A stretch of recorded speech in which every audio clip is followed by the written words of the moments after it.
नमस्कार साथियों, भाइयों बहनों, कैसे हैं आप सब को फिर से स्वागत करता हूं आपका अपने चैनल पीवीटी नॉलेज पर। साथियों, भाइयों बहनों, आज की वीडियो बहुत इंपॉर्टेंट होने वाली है क्योंकि आज मैं बात है 825 शिक्षक भर्ती के ऊपर। देखिए, जो एससी में केस चल रहा है वो चल रहा है, उससे कोई दिक्कत नहीं, वो जो डिसीजन आएगा। लेकिन हमारी वीडियो देखिए, यहाँ पर जो आज इंफॉर्मेटिव न्यूज़ लेकर आए वो मैं आपको विद प्रूफ दिखाऊंगा। लेकिन उससे पहले मैं ये कहना चाहता हूँ, हमारे कुछ साथी कमेंट्स करते हैं, ये कहते हैं कि फेक न्यूज़ कहाँ से लाते हो। भाई, हम फेक न्यूज़ नहीं लाते हैं, जैसा हमें पता लगता है, जहाँ तक पता लगता है वही चीज़ हम आपको बताते हैं। और मैं अपनी हर वीडियो में आप सभी से यही कहता हूँ कि भाई, जब तक कोई रिटन में अथॉरिटी ना आ जाए तब तक उस चीज़ को कंप्लीट मत मानिए। मैं आपसे ये बात भी कह के चलता हूँ, बट फिर भी कुछ लोग नहीं मानते। तो I request to all of you that if you can't see my video, ठीक है ना, तो चैनल पर बिल्कुल मत देखिएगा, बट ऐसे कमेंट ना कमें, ठीक है ना। तो चलिए, आज मैं उन्हीं के कमेंट्स को रियलिटी दिखाने जा रहा हूँ जो ये ऐसे कमेंट्स करते हैं। तो देखिए, ये कोर्ट है, इलाहाबाद हाई कोर्ट है, ये केस नंबर ये आप देख सकते हैं। 4 मई को लेटर आपका प्रोवाइड किया गया और ये किसके द्वारा जारी किया गया, यहाँ पर देख सकते हैं। पार्षद सेन शर्मा अपर सचिव है, मुख्य सचिव है, ठीक है ना, लखनऊ से, उत्तर प्रदेश सरकार के द्वारा। अब इसमें लेटर में जो जो बातें कही है वो आपको मेन पॉइंट में बता दे रहा हूँ, ठीक है ना। इसका पीडीएफ आपको हमारे टेलीग्राम चैनल पर मिल जाएगा। इसके लिए आपको क्या करना है, हमारे टेलीग्राम चैनल वीबीटी नॉलेज को जाकर ज्वाइन कर लेना है। यहाँ पर लेटेस्ट अपडेट वीडियो पीडीएफ आपको टाइम टू टाइम प्रोवाइड करते रहते हैं। तो चलिए, वीडियो में आगे बढ़ते हैं। वीडियो में आगे बढ़ने से पहले मैं ये कहना चाहता हूँ कि वीडियो लास्ट तक जरूर देखें, बहुत इंपॉर्टेंट बात बताने वाला हूँ वीडियो के लास्ट में। मैं आप सभी को, वीडियो ज़्यादा लंबा नहीं होगा, only we will talk about the main points of the PDF which has been provided by the upper मुख्य सचिव, उत्तर प्रदेश सरकार, लखनऊ। तो चलिए साथियों भाइयों, मैं मेन पॉइंट्स आपको बताता हूँ। ये जो लेटर जारी किया गया हमारे अपर सचिव, ये सब मैंने आपको बता दिया, वही चीज़ लगे। लेकिन सबसे पहले इसमें देखिए कि परिषदीय विद्यालयों में शिक्षकों की तैनाती और सरप्लस शिक्षकों के समायोजन को लेकर महत्वपूर्ण दिशा निर्देश जारी किए गए हैं, अपर सचिव मुख्य ने किए हैं। और ये जो है 22 अप्रैल 2026 हाई कोर्ट के दिए गए निर्देशों के अनुसार की जा रही है, आरटीई नियम के अनुसार, राइट टू एजुकेशन रूल्स के अकॉर्डिंग। अब मैं सबसे पहले आप सभी को ये मीनिंग बता दूं कि साथियों भाइयों बहनों, ये सरप्लस का मतलब क्या होता है। तो साथियों भाइयों बहनों, सरप्लस का मतलब होता है कि जिन स्कूलों में, जहाँ स्कूल हैं, जिन स्कूलों में छात्रों की अपेक्षा यानी छात्रों की तुलना में, ठीक है ना, शिक्षक ज़्यादा हैं, समझ गए, यानी जहाँ पर छात्र कम है लेकिन शिक्षकों की क्वांटिटी, संख्या, नंबर ऑफ टीचर्स ज़्यादा है, मोर देन है, उन शिक्षकों को, ठीक है ना, ट्रांसफ़र किया जाएगा। ऐसे स्कूलों में ट्रांसफ़र किया जाएगा, कैसे स्कूलों में ट्रांसफ़र किया जाएगा, जहाँ पर टीचर की कमी है, ठीक है ना, जहाँ पर टीचर की कमी। आगे मैं बताऊंगा कितने टीचर भरे जाएंगे, समायोजन किस तरीके से होने वाला है, ठीक है ना। पहला पॉइंट निकल गया, यानी जिस स्कूलों में छात्रों की संख्या कम है, टीचर ज़्यादा है, तो उनमें से टीचर्स को लेकर जो है आगे ट्रांसफ़र किया जाएगा उन स्कूलों में जहाँ पर टीचर्स की कमी है। ये सरप्लस टीचर कहलाते हैं। अब देखिए, इसका मेन मोटिव क्या है, शिक्षक विहीन और एकल विद्यालयों का अंत। इसका मतलब क्या है, आप पढ़ सकते हैं, मैं इसमें मेन पॉइंट बता देता हूँ। देखिए, जो अभी मैंने बताया ट्रांसफ़र किए जाएंगे, यानी हर स्कूल में कम से कम 2 शिक्षक अनिवार्य कंप्लीटली तैनात हों, यानी परमानेंटली जो टीचर हैं वो कंप्लीटली तैनात हों। 2 शिक्षक हर स्कूल में होने चाहिए, ठीक है ना। वर्तमान में जिन विद्यालयों में क्या है 30 अप्रैल 2026 की स्थिति के अनुसार 2 या 2 से अधिक शिक्षक पहले से कार्यरत हैं, वहाँ फिलहाल कोई भी शिक्षक तैनात नहीं किया जाएगा। यानी जिन स्कूलों में, जिन विद्यालयों में पहले से ही 2 या 2 से अधिक शिक्षक कार्यरत हैं, वहाँ पर कोई भी ट्रांसफ़र नहीं किया जाएगा। पहला पॉइंट में आ गया जो मैंने बताया, ट्रांसफ़र सरप्लस का मतलब ये वही चीज़ है, कम से कम हर स्कूल में कम से कम 2 शिक्षकों का होना अनिवार्य रूप से है।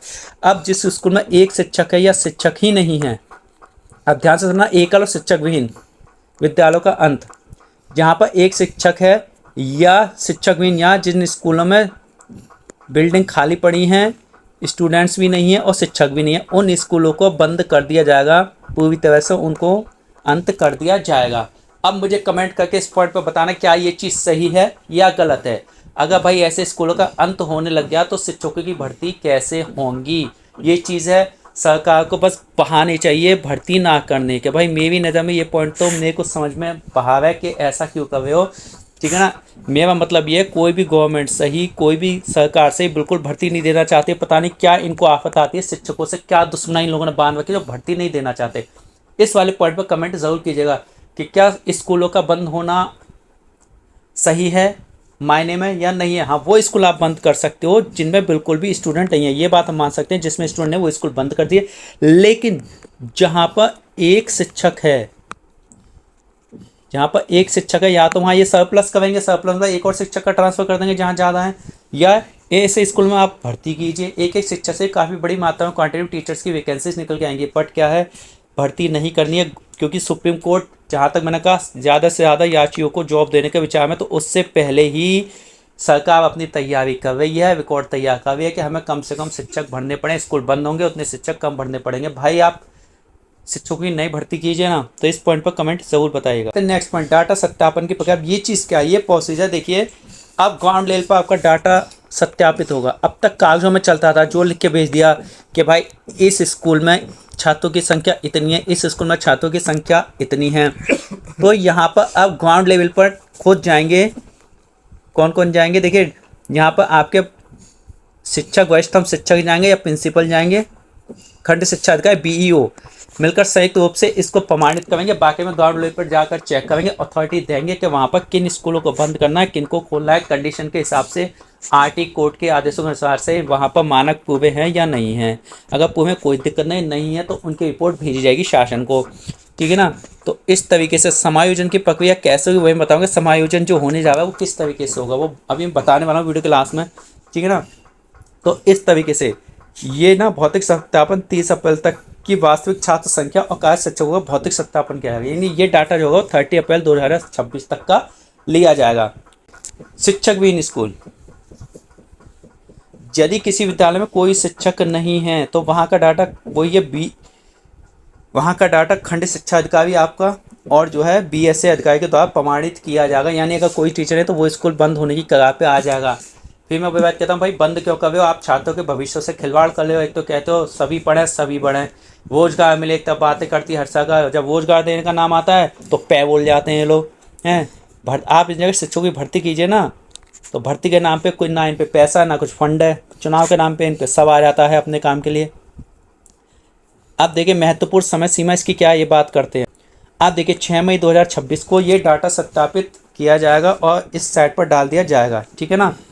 संबंधित शिक्षक उपलब्ध करवाना, ठीक है ना। अब ये डाटा 6 मई तक आ जाएगा, ये वेबसाइट इस पर आ जाएगा, अपलोड करवा देंगे और संबंधित शिक्षकों को भी उपलब्ध करवा देंगे। किसी को सरप्लस किया जाता है, सरप्लस मतलब किसी का ट्रांसफ़र किया जाता है एक से उधर, लेकिन इतना फुर्ती से काम होगा नहीं, ठीक है ना। यहाँ पर टाइम लगता है, हो जाए तो बहुत बड़ी बात है। हाँ, इस काम में फुर्ती आ जाएगी, इन लोगों में इस काम में आ सकती है, क्योंकि यहाँ पर क्या है, नौकरी ना देने की बात है, नौकरी देने की नहीं ना देने की बात है। यहाँ पर जितने स्कूल बंद उतना बेरोजगारी की समस्या युवाओं के आगे। नेक्स्ट पॉइंट है 13 मई 2026 को क्या होना है, स्थानांतरण। यहाँ पर जो शिक्षक जो है स्थानांतरण के वो जैसे मान ली किसी का ट्रांसफ़र किया जाता है, उसको अगर ऑप्शन भरने हैं तो आपत्ति ऑनलाइन जिला स्तरीय माध्यम से समिति के समक्ष दर्ज करवा सकेंगे, ठीक है ना। तो अगर डाटा लेट अपलोड हुआ तो 7 डेज़ का उनको टाइम दे रहेगा अपनी आपत्तियां रखने के लिए। अब देखिए 20 मई 2026 को सभी जनपदों को अपनी त्वरित कार्रवाई की सूचना शासन को ईमेल के माध्यम से उपलब्ध करवानी होगी, ठीक है ना। शासन को ईमेल भेजेंगे सभी लोग जो उसका प्रमाणित करेंगे स्कूलों का, जो करेंगे सरप्लस का ब्यौरा देंगे या वो करेंगे स्कूल बंद करने के बाद, तो ईमेल से दी जाएगी। 22 मई 2026 को अगली सुनवाई 22 मई को होने वाली है। सारे पॉइंट्स रखने के बाद तब कोर्ट में आएंगे, फिर कोर्ट डिसाइड करेगा कैसे क्या होना है। आप सबसे इसमें जो रखा है महिला शिक्षकों के लिए विशेष प्रावधान रखा गया है। इसमें क्या प्रावधान रखा गया? प्रावधान ये रखा गया कि यदि कोई महिला सरप्लस होती है तो उसी के ब्लॉक में भर्ती दी जाएगी या ट्रांसफ़र किया जाएगा। ज़्यादा डिस्टेंस नहीं होगी उनके घरों से, ठीक है ना। सबसे पहली बात ये है, उसी ब्लॉक में देंगे, भर्ती करेंगे। महिला जो शिक्षक है, ठीक है ना, उसी ब्लॉक में पद रिक्त नहीं है तो निकटतम ऐसे ब्लॉक में तैनाती दी जाएगी जो सड़क मार्ग से अच्छी तरह से जुड़ा हो। यानी सड़क से ज़्यादा डिस्टेंस पर ना हो, थोड़ा कम अंदर हो, अच्छी तरह से जुड़ा हो, ठीक है ना। और प्राथमिकता के आधार पर शिक्षकों के आवास निकट हो, ठीक है ना। यानी महिला शिक्षकों का घर पास में हो, मतलब एक है मेंटेन डिस्टेंस को मेंटेन रखते उसी ब्लॉक में तैनाती दी जाएगी। अगर उसी ब्लॉक में जगह खाली नहीं है तो पास में भेजा जाएगा, ज़्यादा डिस्टेंस नहीं दी जाएगी। सड़क के पास नज़दीक जितना स्कूल होगा उतना बढ़िया। महिलाओं को ये बातें कही गई हैं इसमें। अब डिस्ट्रिक्ट लेवल पर क्या भूमिका रहेगी समिति की? डीएम के अंडर में कमेटी बनाई जाएगी जो इन सभी आपत्तियों का निस्तारण करेगी। समिति ये डिसाइड करेगी कि सरप्लस अतिरिक्त शिक्षकों को स्थानांतरित किया जाएगा, ठीक है ना। और सरप्लस की श्रेणी में नहीं आते उनकी वर्तमान तैनाती प्रभावित ना हो। यानी जो शिक्षा मित्र हैं या वो है तो उनकी तैनाती इससे प्रभावित नहीं होगी, उन पर कोई फर्क नहीं पड़ेगा। ये पूरी आरटी के तहत की जाए भर्तियाँ। अब मैं आपको अपने पॉइंट्स बताता हूँ। यहाँ पे इन्होंने बात की सरप्लस। देखिए अब बहुत मोटा पॉइंट है, क्या गेम खेला जा रहा है गवर्नमेंट के द्वारा, कितना बड़ा गेम खेला जा रहा है। पहली बात आ गई स्कूल बंद जिनमें कोई भी शिक्षक नहीं है। एक शिक्षक है तो या तो उसमें सरप्लस किया जाएगा, यानी किसी और स्कूल से एक और शिक्षक +1 हो जाएगा, उसमें 2 हो जाएंगे, या उन स्कूलों को ही बंद कर दिया जाएगा। ठीक है ना।